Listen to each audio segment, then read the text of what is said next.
Assalamualaikum warahmatullahi wabarakatuh. Waalaikumsalam Waalaikumsalam warahmatullahi warahmatullahi wabarakatuh. wabarakatuh. Senang sekali kita bisa bertemu kembali ya anak-anak. Gimana kabarnya hari ini? Alhamdulillah baik, sehat, Pak. Alhamdulillah. Baik, untuk memberkahi pertemuan kita pada hari ini, saya persilakan kepada ketua kelas untuk memimpin doa agar apa yang kita baca hari ini mendapat berkah dari Allah Subhanahu wa taala. Baik, kepada ketua kelas Saudara Idris, saya persilakan. Baiklah teman-teman, untuk memberkahi kegiatan pembelajaran kita pada hari ini, mari kita membaca Bismillah. Bismillahirrahmanirrahim. Baik, anak-anakku semua yang saya banggakan. Sebelum kita mulai, kita absen dulu ya. Sepertinya kita hari ini tidak lengkap ya. Ada yang tidak hadir? Ada yang sakit, Pak. Atas nama siapa? Atas nama Radiah, Pak. Oke, baik. Terima kasih. Berarti yang lain, alhamdulillah hadir semua. Oke, sebelum kita mulai pertemuan kita hari ini, Bapak mau tanyakan dulu tentang materi minggu lalu. Ada yang masih ingat? Ya, Pak. Ya, silakan, Pak Idris. Tentang sholat Jumat, Pak.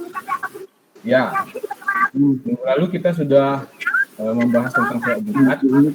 Mungkin ada yang ingat apa pengertian itu sholat Jumat? Coba tunjuk tangan, mungkin Saya, ada. Pak. Ya, silakan. Sholat Jumat adalah sholat wajib 2 rakaat yang dilaksanakan secara berjamaah yang didahului dengan khutbah, Pak. Luar biasa. Kasih dong semangat untuk Idris. Oke, baik. Terima kasih. Benar ya. Minggu lalu kita sudah bahas juga sholat Jumat. Hari ini kita akan masuk materi baru tentang salat fardu juga, tapi dengan konteks yang berbeda, yaitu kita diberi kemudahan melaksanakan salat fardu ketika kita sedang dalam perjalanan. Baik, Bapak share screen dulu sebentar. Ya, ini materi kita hari ini tentang sholat jamaah ya. Baik.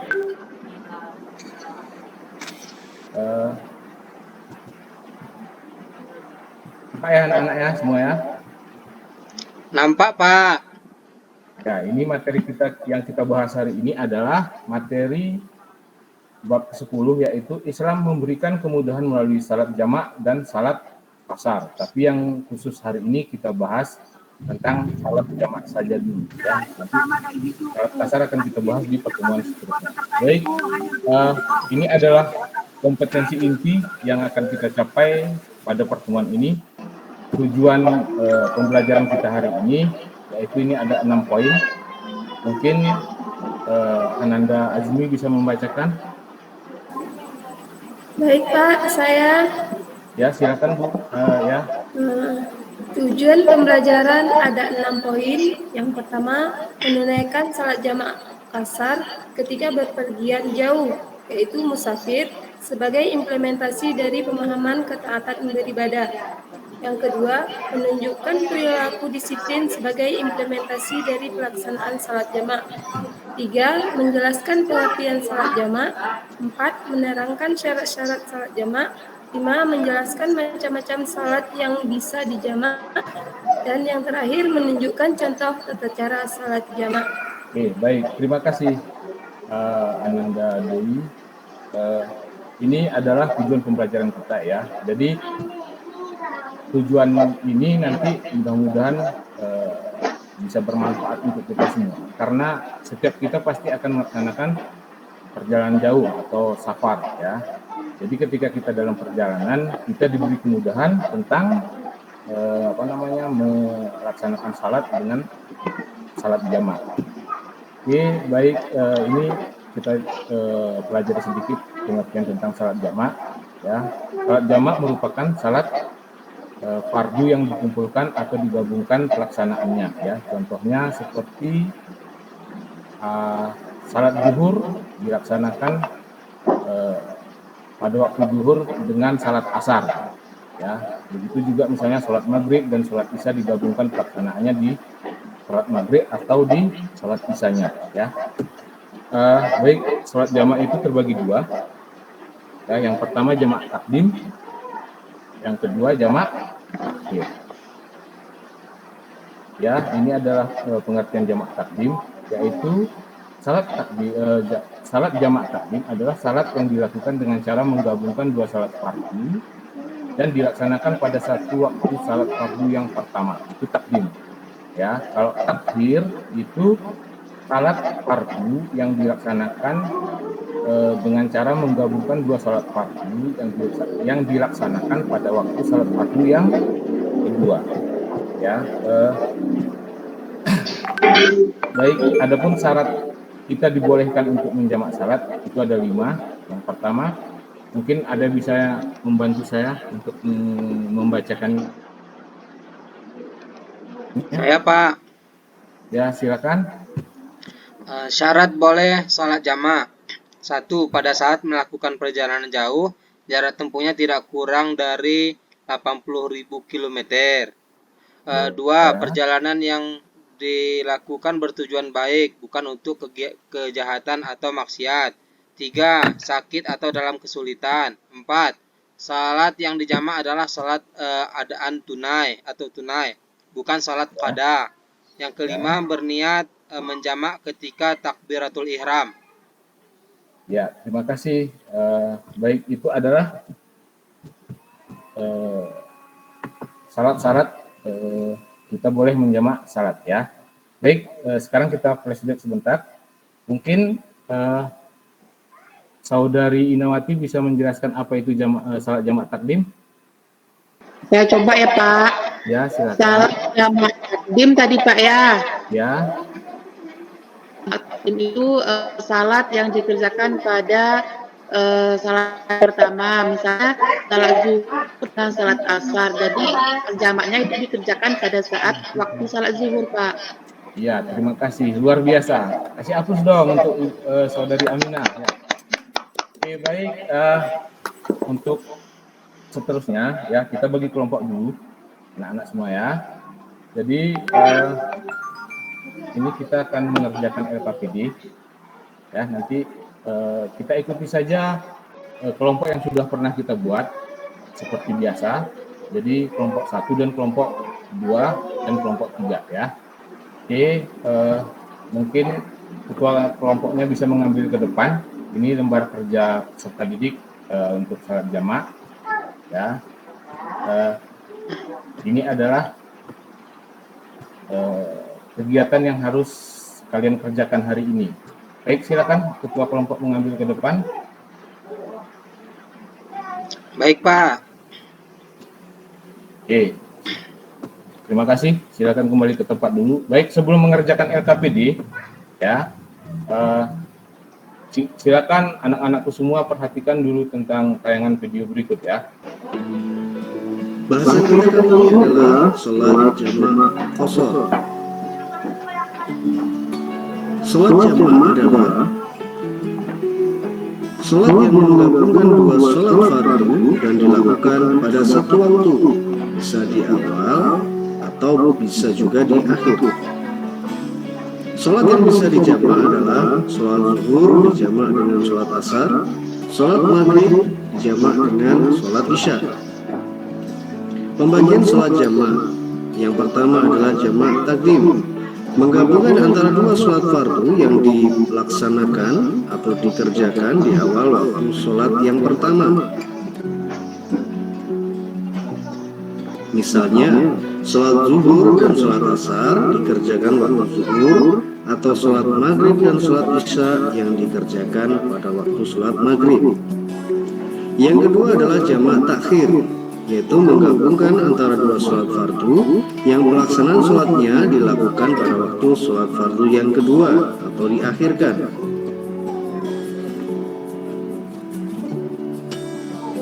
Misalnya sholat zuhur dan sholat asar yang dikerjakan waktu sholat asar, atau sholat maghrib dan sholat isya yang dilakukan ketika memasuki waktu sholat isya. Syarat sah sholat jamaah: berniat untuk melaksanakan sholat jamaah. Sholat dikerjakan secara urut, tidak ada selingan apapun ketika melakukan dua sholat fardu tersebut. Silakan dicermati dulu tentang gambar berikut ya. Oke, baik, ini adalah gambar tentang orang dalam perjalanan. Silakan diperhatikan ya, kemudian nanti didiskusikan dengan teman sekelompok. Dan ini satu gambar lagi adalah ketika melakukan salat jamak di perjalanan. Silakan anak-anakku semua perhatikan dan diskusikan dengan teman-teman sekelompok mengenai gambar yang tertera ini ya. Dianalisis, nanti didiskusikan, dan setelah ini kita presentasi ya. Saya kasih waktu 5 menit untuk menganalisanya. Terima kasih, silakan. Baik, dari kelompok 1, siapa yang mewakili untuk menjelaskan hasil analisis dan diskusi video tadi? Silakan. Assalamualaikum warahmatullahi wabarakatuh. Waalaikumsalam warahmatullahi wabarakatuh. Kami dari kelompok 1 ingin mempresentasikan hasil diskusi kami bersama teman-teman. Berdasarkan pengamatan yang kami lakukan, terdapat ada perjalanan jauh yang mana perjalanan ini membutuhkan waktu yang lama, sehingga dengan kondisi tersebut yang memungkinkan sholat itu dijamak, apakah dijamak di awal ataupun dijamak di akhir. Dalam pelaksanaan sholat ini maka harus ada niat ketika takbiratul ihram dalam pelaksanaannya. Demikian presentasi dari kelompok kami. Terima kasih. Assalamualaikum warahmatullahi wabarakatuh. Waalaikumsalam warahmatullahi wabarakatuh. Baik, mungkin dari kelompok yang lain ada yang mau bertanya atau menanggapi hasil presentasi dari kelompok 1? Silakan. Ada? Silakan. Ya, silakan. Ini kan tadi membahas tentang pergi jauh. Berarti walaupun kita dimanapun kita berada, ketika waktu sholat itu bisa dijamak kapanpun ya Pak ya? Baik, mungkin kelompok 1 bisa menanggapi pertanyaan dari Saudari Inawati. Saya coba tanggapi Pak lagi. Ya, silakan. Menurut kami, ketika perjalanannya jauh dan bertujuan baik, maka alangkah baiknya kita menggunakan rukhsah yang diberikan Allah ini.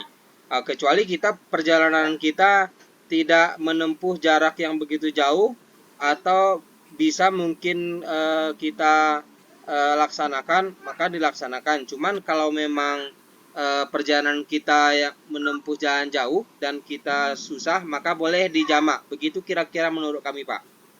Sebelum kita akhiri, kita tarik kesimpulan dulu. Mungkin ada yang bisa menyimpulkan apa hasil pelajaran kita hari ini? Jamak itu dikerjakan ketika kita berjalan jauh. Ya, kemudian ada lagi? Salat Ya, mungkin ada. Ya. Yaitu salat jamak takdim dan salat jamak takdir. Oke, baik. Terima kasih ya. Hari ini kita akan menyimpulkan terlebih dahulu hasil materi kita hari ini, yaitu yang pertama, Allah itu memberi kemudahan kepada kita ketika melaksanakan perjalanan dengan memberi keringanan ya, dengan salat jamak di perjalanan ya. Kemudian salat jamak itu bagi dua, yaitu salat jamak takdim dan salat jamak takhir. Jamak takhir. Kemudian kita boleh menjamak salat itu minimal perjalanan kita lebih kurang 80,640 km ya. Jadi itu kesimpulan pelajaran kita hari ini, dan akan kita bahas lagi di pertemuan seterusnya tentang salat kasar ya. Jadi hari ini salat jamak, tapi nanti kita lanjutkan dengan materi salat Salat kasar. Baik, untuk mengakhiri pertemuan kita hari ini, saya persilakan lagi kepada ketua kelas untuk memimpin doa. Kepada ketua kelas saya persilakan. Baiklah teman-teman, untuk mengakhiri pembelajaran kita hari ini, mari kita bersama-sama membaca Alhamdulillah. Alhamdulillahirabbil alamin. Baik, terima kasih anak-anakku semua. Kalian orang-orang yang hebat. Sampai ketemu lagi di pertemuan seterusnya. Bapak akhiri. Wassalamualaikum warahmatullahi wabarakatuh. Waalaikumsalam warahmatullahi wabarakatuh.